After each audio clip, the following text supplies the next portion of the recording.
근데 이제 이런 생각도 할 수 있잖아요. 저도 사실은 제 생각을 보태고자 하는 건 아닙니다. 복잡하게. 그러나 오늘날 이렇게 다양한 교파, 교단, 그다음에 뭐 그 교단 교파를 구분하지 않고도 각자의 신앙적 선택, 내 신앙의 의미에서 내가 선택, 뭐 그거를 가지고 그 패턴들을 보면 어, 예수 당시에 유대교 신앙을 가지고 있던 사람들의 선택과 그 맥락들이 일치되는 범주들이 많다라는 생각을 하거든요.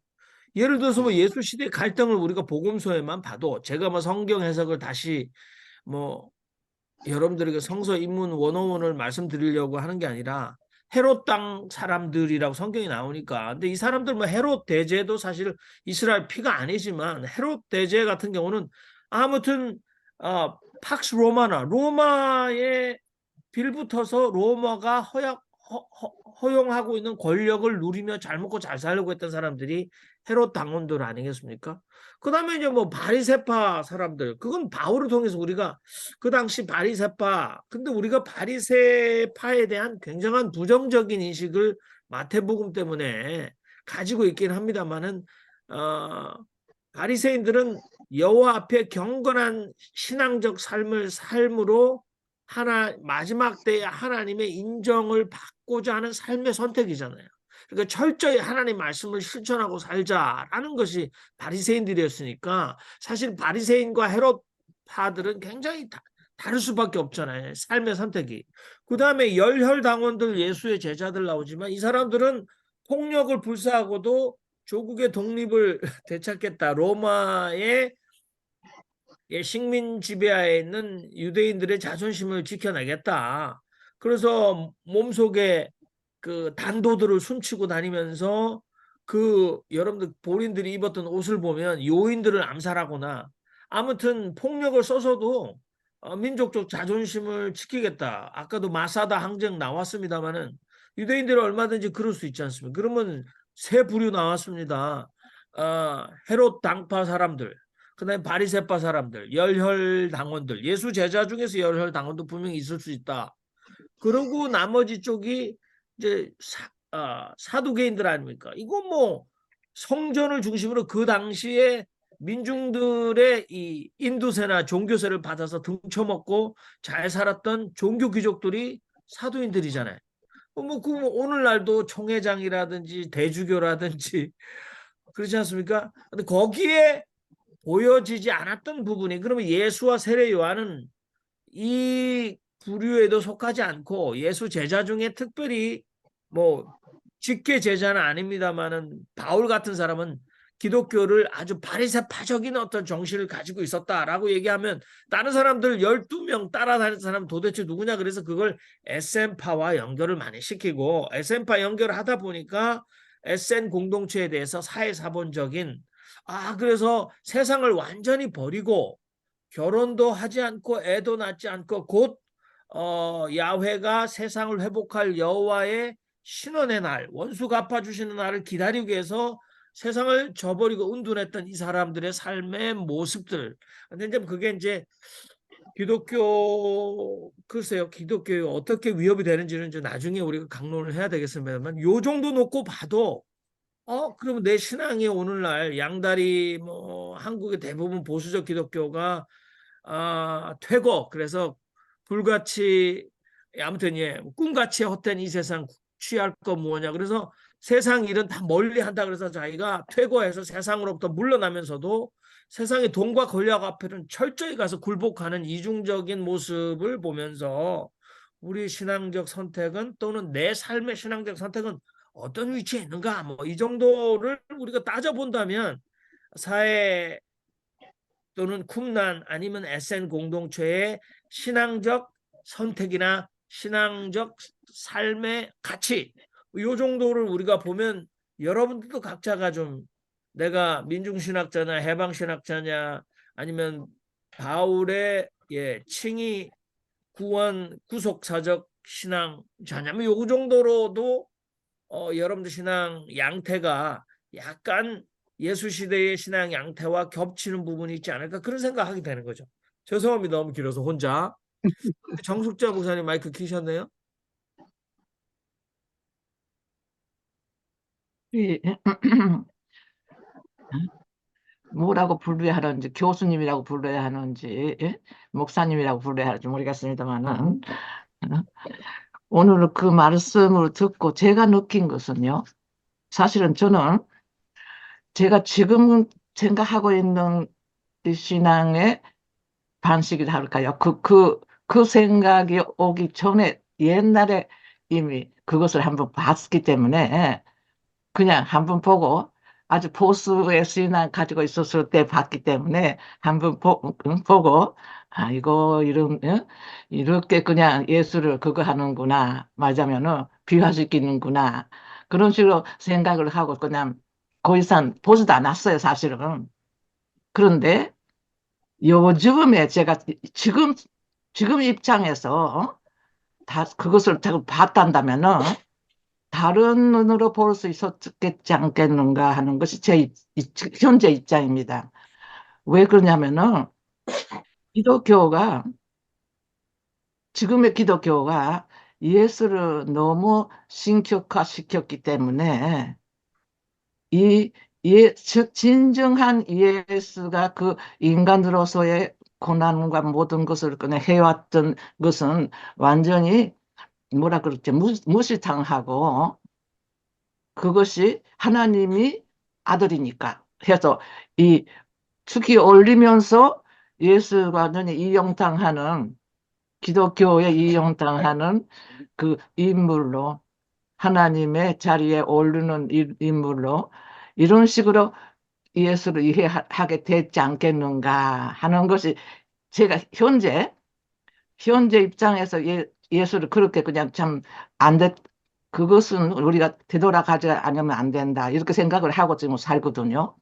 왜 그러냐면은, 그렇다면, 맞으면 지금의 생각으로 다시 그것을 읽은다면은, 제가 지금 모든 것을, 이 책을 아직까지 박스 속에 넣어버린 후에 몇 년 동안 풀지 못하고 있어서 다시 금방 열어보지 못하고 못 읽었습니다만은 어쨌든 지금 지금 제 생각에 입장에서 그 문서가 어떤 이 사람들에게는 얼마나 중요한 것일까.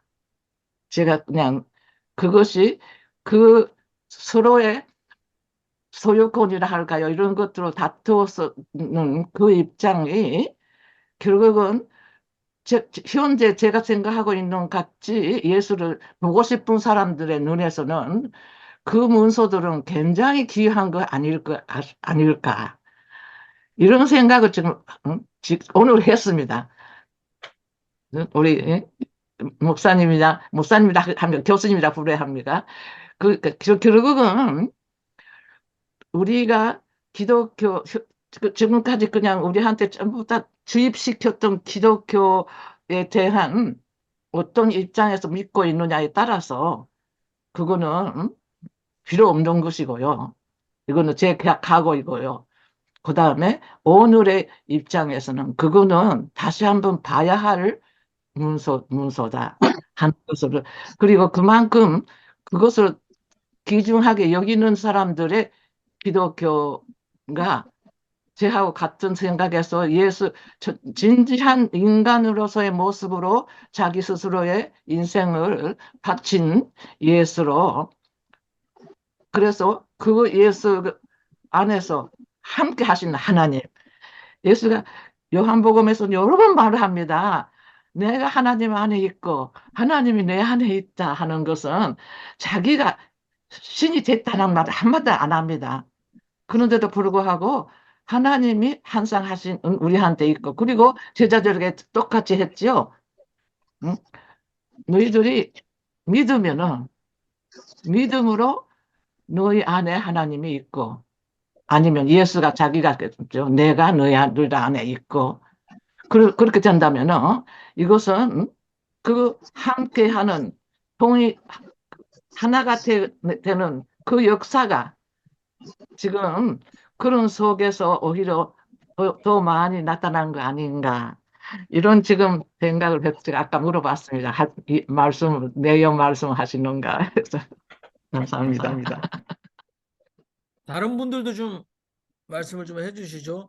어, 우리 혼자 여름을 즐기고 계시는 우리 호주 브리즈번의 김웅재 신부님. 김상재 목사님 아까부터 켜놨는데 마이크. 예, 아까 아, 네, 말씀하셔서 안 끄고 네, 계셔서 네네네. 마이크 아까 말씀하셨어요. 네네네. 이제 껐어요, 지금. 예, 김웅재 예, 신부님. 네네. 그, 그 한국 많이 춥다는데, 예, 다들 건강하십니까? 저는 더워서, 요즘 그, 더워서 죽겠습니다. 예. 그날, 오늘 쉽지 않은 내용을 좀, 어, 들었습니다. 듣는 도중에 솔직히 저도 그 법적인 그 지적재산권이라든가 뭐 이런 문제 또 뭐 문화재에 관한 그런 법률들 이제 그런 내용에 있어서는 상당히 저도 좀 이렇게 아 이게 뭔 얘기지 하고 좀 많이 힘들었는데 처음에 그 서론에서 말씀하실 때 그 지식의 독점에 관한 대목 그래서 기독교가 그 봉인해야만 하는 그런 것들. 이제 그 얘기를 저는 조금 이렇게 많이 이렇게 꽂혔다고 할까요? 이제 왜냐면 제 경험에 광주 민주화 운동이 그 끝나고 나서, 끝나고 나서 제가 이제 그 대학교를 갔는데 그때 이제 출판은 안 되고 암암리에 저희들이 그 가본으로 나온 황석영 씨의 책들을 황석영 씨가 썼던 책이 있었어요. 죽음을 넘어 시대의 어두움을 넘어라고. 이제 그게 황석영 선생이 그 광주 민주화 운동 당시에 그것들을 이제 최대한 그 사실에 가깝게 이렇게 기록한 책이거든요. 그냥 당연히 당국에서는 그걸 이제 뭐 출판하면 뭐 난리가 났겠죠. 그러니까 가제본을 해가지고 그때 운동권을 중심으로 이렇게 막 돌려서 봤던 기억이 나요. 그러다 그게 나중에 이제 그 민주화가 되고 나서 그게 정식으로 출판됐던 걸로 제가 기억을 하거든요. 근데 그 기억이 나면서 또 한 가지는 제가 본 아주 감명 깊게 봤던 영화 중에 장미의 이름에 나오는 그 멜크스토원의 그 도서관 있지 않습니까? 근데 그 umberto 에코를 해석한 사람들은 그 도서관이 갖고 있는 의미를 뭘로 이해를 하냐면 중세시대 당시에 그 지식의 독점권, 지식은 반드시 어, 그 수도원에서 가지고 있어야 하고 봉인되어야 하고 그게 이렇게 어, 공개되어서는 안 된다는 그러기 때문에 아마 중세 때 그 유명한 도서관들은 다 수도원에 있었고 그 수도원에 뭐 미로처럼 생긴 그 탑 어디에 가면 봉인되어야만 할 그런 책들이 보관돼 있었고 그 책은 암암리에 거기 보면 그 영화에 보면 그게 나오지 않습니까? 그 동성애자인 수사가 도서관 사서에 있던 수사가 아리스토텔레스의 시약 이권을 보고자 하는 그 사람의 어떤 성적인 어떤 그걸 취하고 그걸 보게 한다든지 이런 대목이 있고 그걸 반드시 그 지식을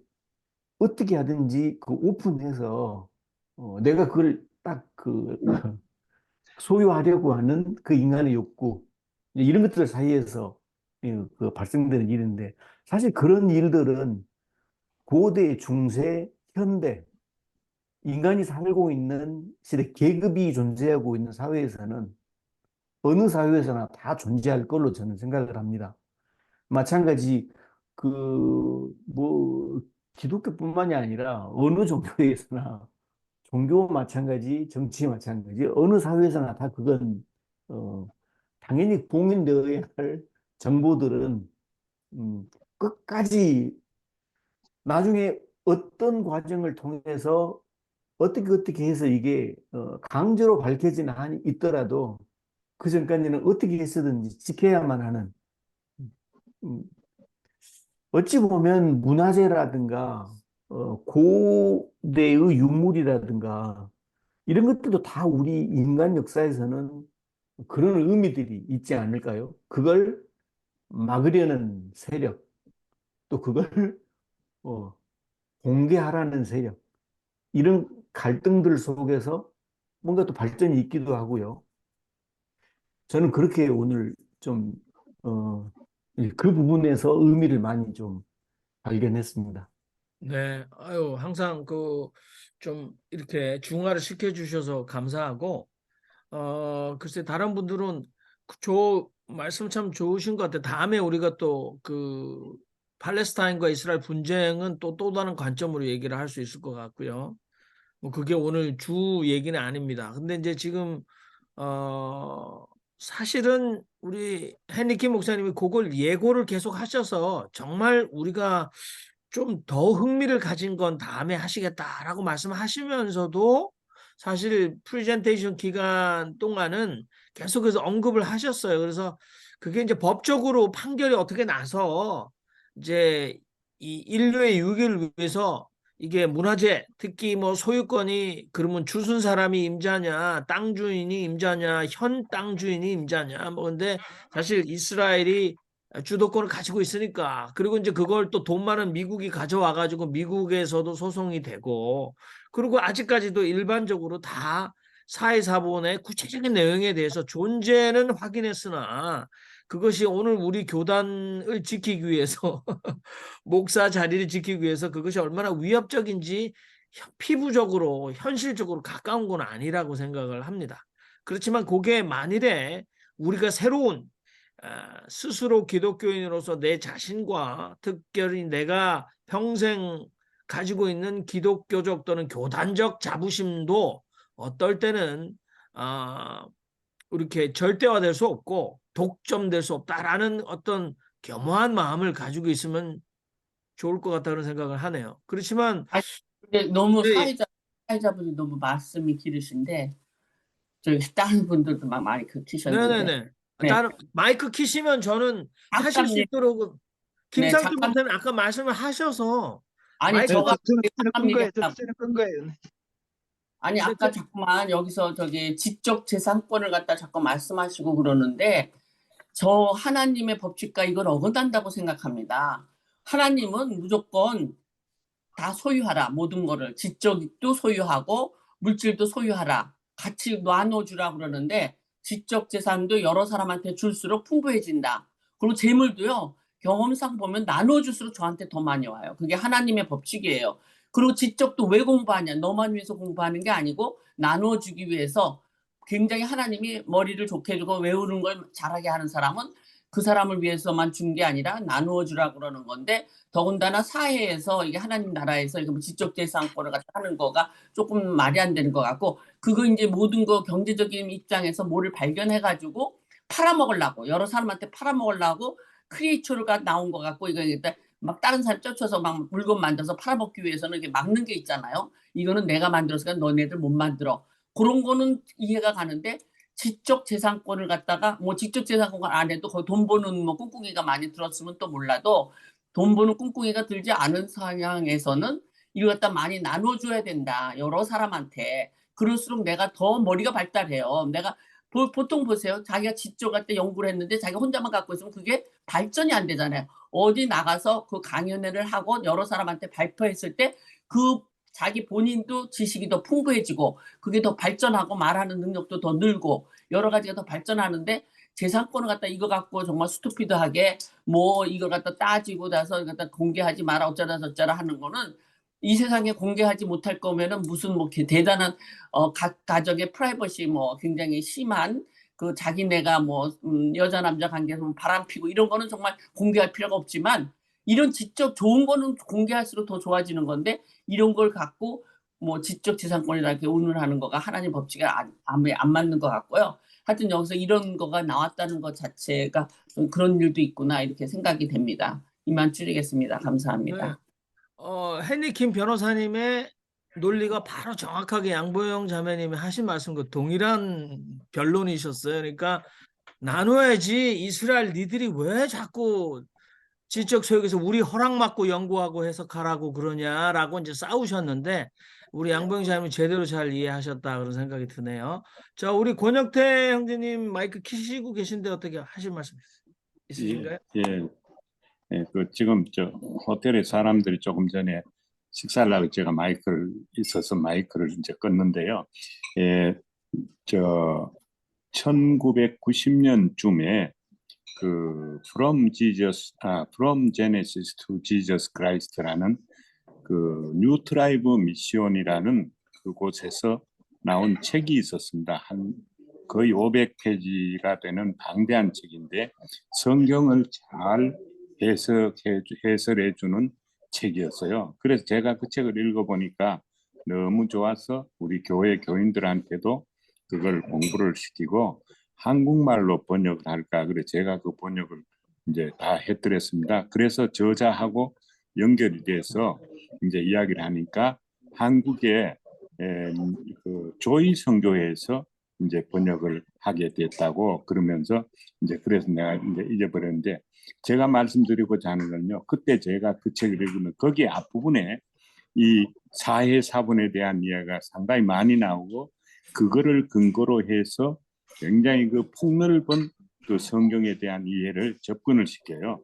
굉장히 좋은 책인데 그래서 저는 한국 분들이 성경을 이렇게 이해를 하면은 이제 이게 무슨 해결이 참 될 거다 이래서 했는데 그때 제가 느낌이 뭐냐면요. 오늘 이제 지적재산권 이런 이야기가 쭉 나오니까 그런데 그때 느낌이 제가 듣기는 지금 모르겠어요.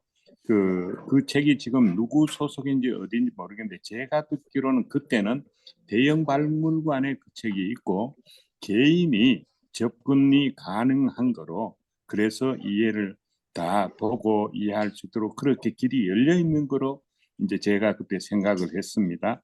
근데 혹시 헨리 김 목사님이 그 사정이 어떤지 아시면은 그 좀 이야기를 해주시면 되고요. 또 헨리 김 목사님한테 제가 개인적으로 물어보고 싶은 거는 혹시 직접 보신 그 이제 두루마리잖아요. 그러면은 이게 굉장히 큰 양일 텐데 이것을 직접 보셨는지 이제 그런 것도 좀 궁금합니다. 근데 그때 그 뉴 트라이브 미션에 나온 그 내레이션 투 살베이션인가 그래요 그 책이요. 근데 그 책에서는 이것을 근거로 해서 한 분이 아니고 여러분의 목사님들이 합쳐가지고 아주 그 좋은 성경을 위한 책을 만들었어요. 근데 그 책의 근황도 지금은 어떻게 되는지 이제 한 30년이 지났으니까 모르는데 좀 헨리 김 목사님이 그거를 좀 정보가 더 있으시면은 좀 주시면 감사하겠습니다. 네, 뭐 직접 나중에 지금 말씀하시죠. 하시고 네네. 싶으시면. 어, 제가 제가 오늘 이제 여러 가지 얘기를 하면서 결국은 아까 양보영 우리 보영량님께서 아까 말씀해 주신 결론이 사실 문화재는 지적재산권을 행사하면 안 되거든요. 벌써 실익이 달라요. 지적재산권이라는 거는 경제적인 그리고 이익을 보려고 하는 어떤 일단의 그룹에 의해서 자기들의 특권, 자기들의 그거를 갖다가 이제 빼내려고 하는 그런 차원에서 이루어지는 것들이기 때문에 이거는 비교의 실익이 없다고 제가 처음부터 얘기를 했어요. 네, 그런 의미에서 이 접근권 그리고 우리가 모두 보일 수 있는 그 접근할 수 있는 그런 권리 같이 연구하고 같이 이걸 갖다 공유할 수 있는 그런 거는 열어야 된다라는 그런 측면에서 제가 이 결론을 내려고 했던 거고 그리고 지금 우리 권혁대 선생님께서 말씀하신 내가 그거를 직접 받느냐 저는 직접 보지는 않고 사진으로 찍어진 것들을 이제 많이 봤고요. 그리고 제가 갖고 있는 책들이 모아진 책들이 이미 사회 문서를 많이 영어로 번역해 놓은 그런 자료집들은 있어요. 그래서 그거를 제가 이제 번역하려고 하다가 보니까 그, 그 훈련 교범이라는 게 있습니다. Discipline, the Manual of Discipline 뭐 이런 게 있는데 그런 거 보면은 굉장히 뭐라고 할까? 굉장히 스트릭해요. 굉장히 단호하고 조금이라도 어긋나면은 다 뭐 빛의 자녀들이 어둠의 자녀들과 뭐 싸우는 과정 중에 있었던 훈련 경험들 이제 이런 것들을 내가 간간히 읽어봤는데 지금 아까 그 섭리적인 차원이 뭐라고 할까 사회 사본이 사회 두루마리가 발굴됐을 당시의 상황하고 그거를 입수했던 이스라엘의 어떤 스캐닉이라는 고고학자가 자기 일기에다가 썼던 걸 보면 그거를 자기가 보았던 그 문서가 어떤 문서냐면은 빛의 자녀들과 어둠의 자녀들 간에 이렇게 싸운다라는 그런 문구가 있는 그런 두루마리였어요. 그거를 보면서 자기네 국가가 지금 아랍에 있는 팔레스타인 사람들하고 막 싸우고 있었잖아요. 그 당시에 국가 건립하기 위해서. 이것은 하나님의 뜻이다라고 이제 그 사람이 그 일기에다가 써요. 예, 이제 이런 것들은 제가 책에서 보고 제가 이제 번역했던 책이 있었거든요. 에드먼드 윌슨이 이제 썼던 그거는 제가 다 봤기 때문에 그런데 그 내용들 보면은 제가 거기에 나와 있던 내용들 보면 기독교적인 내용들이 상당히 많이 거기에 스며 있는 것들을 많이 봅니다. 예를 들면 세례 요한이 이제 나오잖아요. 세례 요한과 예수님의 관계. 근데 그 안에 보면은 벨리알이라고 악마 그리고 적하고 벨리알과 의의 교사가 서로 또 이렇게 다투는 그런 부분들이 많이 나오고 이제 그런 거를 보고 아이젠만이라는 그 성서 신학자는 이것이 기독교가 그냥 역사적으로 그냥 그렇게 하늘에서 뚝 떨어진 게 아니고 이미 있는 사회 공동체 안에서 쿰란 공동체 안에서 있었던 일들이 기독교 문서로 이렇게 패셔된 것이다. 아까 제가 얘기했죠. 패셔림 하박국이라는 문서도 거기에 나와요.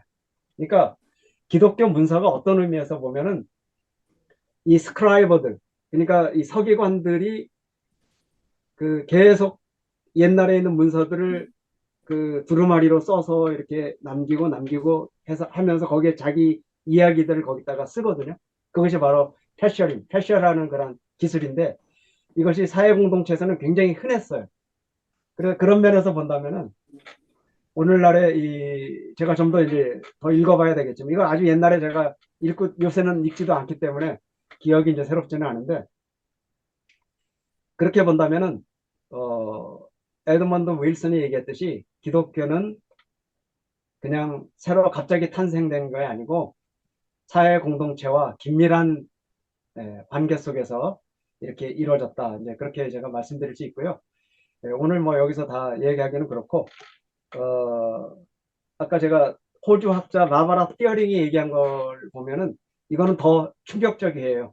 그 내용은 우리 아까 지성선 목사님이 얘기하셨던 그 내용하고도 아마 연관이 되어 있는 것 같아서 더 이상은 얘기를 안 하고 그리고 정숙자 목사님께서 아까 얘기했던 것처럼 저는 사회 문서를 봤을 때 제가 전율을 했던 이유는 2000년 전에 예수님께서도 같이 호흡하셨을 그 공간에서 읽혀졌던 그 두루마리들이 발견됐다는 것은 저는 너무나 저한테는 굉장히 놀랄만한 그런 발견이었죠. 그래서 그거를 발견했을 때 정말 마음이 떨리고 막 그랬던 적도 있었는데 오늘날 우리가 이 살아가고 있는 그런 상황 속에서 2000년 전에 우리가 신앙하고 있는 예수님이 썼던 물건을 내가 지금 갖고 있다라고 생각하면 아마 가슴이 떨릴 것 같습니다. 그런 측면에서 저는 여기까지만 좀 얘기를 하고요. 네. 말씀을 하시겠어요? 네, 예. 마이크 켰네요. 네. 저는 한 가지 좀 생각이 다른 부분이 있는데요. 사회사본의 문제가 기독교만의 문제가 아니라고 보거든요. 유대교의 뿌리하고도 연결이 돼 있어요. 근데 이제 그걸 너무 기독교에만 영향이 있는 것처럼 이야기하는 것은 좀 더 보완해야 되지 않을까라는 생각을 해요. 왜냐하면 뭐 역사적 예수 고증을 통해서 다 드러난 것처럼 초기 예수 공동체는 말 그대로 일자무식들이에요. 근데 그 사람들이 히브리어를 몰랐던 사람들이란 말이에요, 그러면. 그 사람들이 히브리어를 알았다. 말도 안 돼요. 근데 사회사본은 히브리어 아니면 아람어란 말이에요? 그러면 예수 공동체 사람들이 쓴 건 아니고 이것은 유대 공동체 사람들이 쓴 거예요, 유대교 공동체에서. 그러면 유대교 공동체가 도대체 예수님 당시에 어떤 형태로 자리 잡고 있었느냐? 지금 알려지는 것처럼 지금 유대교 정통파가 이야기하는 것처럼 그런 모습이 아니었다라는 측면이 있기 때문에 이게 단순하게 기독교만의 어떤 뭐 문제하고 뭐 기독교가 깨지고 뭐 이런 게 아니라 유대교 자체의 흐름에서도 굉장히 파급적인 효과가 있는 그 영향이 있는 부분들인데 이 사이사분에 대해서 연구한 학자들이 이제 책을 갖다 좀 몇 권 저도 이렇게 봤습니다만 보면은 유대교하고 문제는 언급 안 하더라고요. 근데 저는 그 부분은 조금 보완해야 된다라고 생각을 하거든요. 그다음에 두 번째로 한국 사회에서 지금 사회사본 중에 하나라고 해서 굉장히 몇 년 전부터 많이 알려진 책이 도마복음서입니다.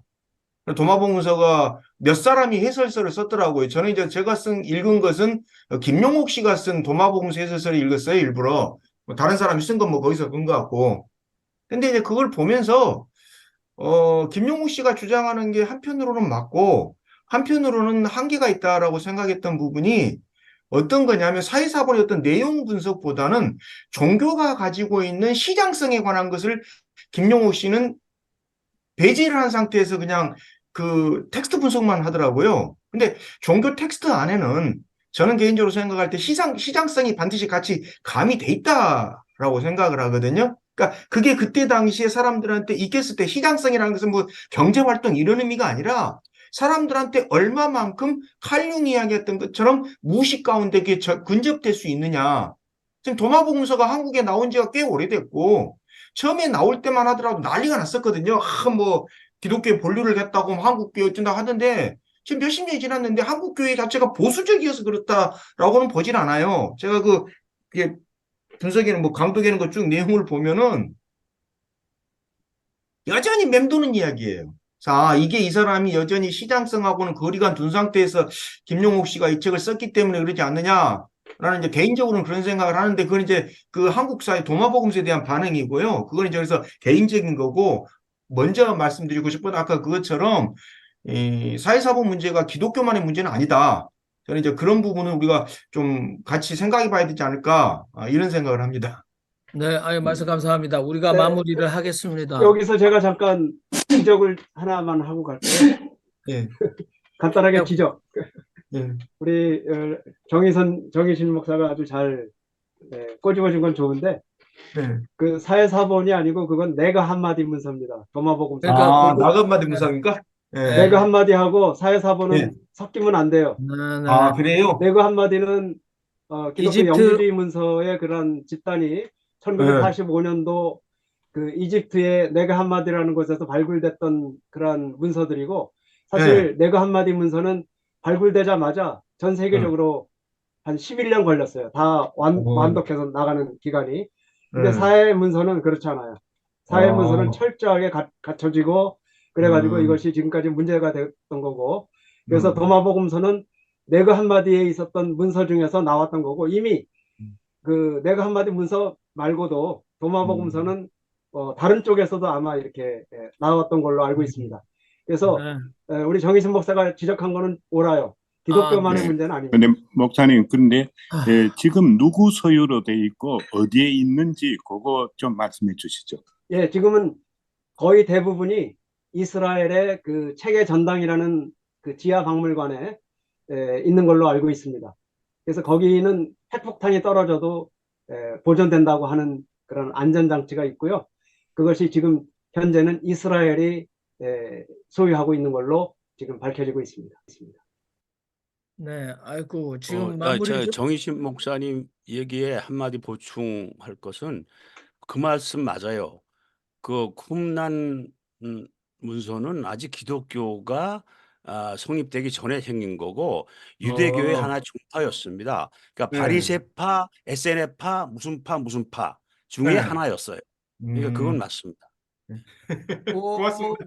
아니요, 저 뭐 그래도 일반적으로 이제 그 너무 이제 의미화를 우리가 기독교 틀에 갇혀서 우리가 이 사회사본의 중요성에 대한 것을 우리가 독점할 수 없다라는 정당한 이 제기였고, 또 우리 헤니키 목사님께서 나가 하마디 문서와 구분해 주신 것은 참 좋은 것 같아요. 그렇지만 사회사본이나 아니면 도마복음 또는 나가 한마디 문서도 고고학적 발굴이지만 뉴 디스커버리, 새로운 내가 속한 교단이나 신앙에 충격을 주고 있는 건 마찬가지다.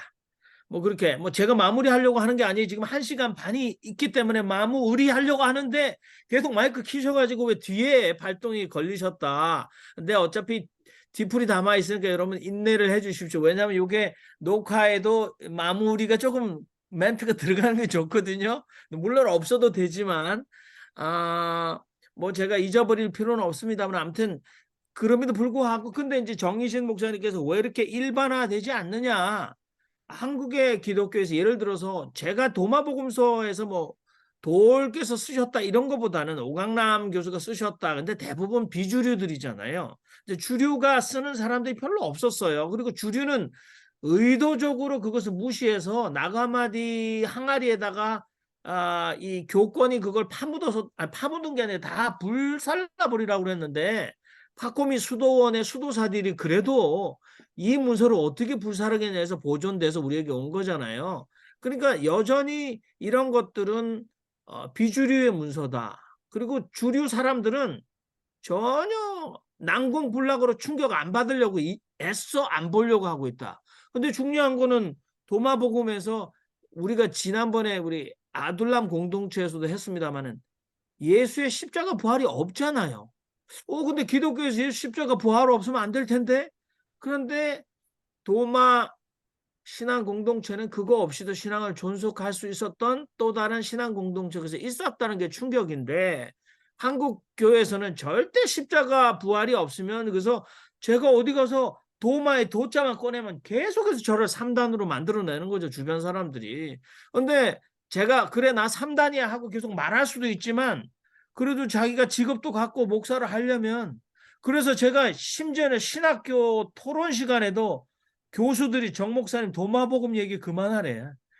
왜냐? 그거 관심이 없다는 거예요.